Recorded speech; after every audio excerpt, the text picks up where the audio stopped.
ప్రజలందరూ దయచేసి గమనించండి. రాజకీయ వ్యవస్థ అంటేనే ప్రజలకు నమ్మకం కోల్పోయే పరిస్థితి వచ్చింది.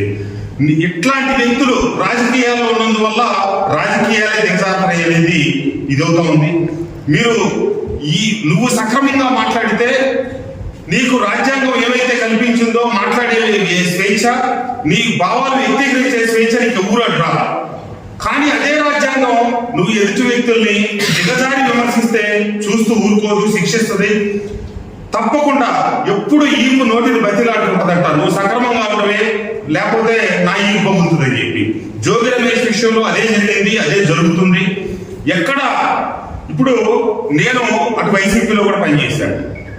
ఆ రోజున ఎవరినైనా తిడితే మన మాయబజార్ సినిమాలో చూపించినట్టు వీరతాళ్ళు వేసే పరిస్థితి.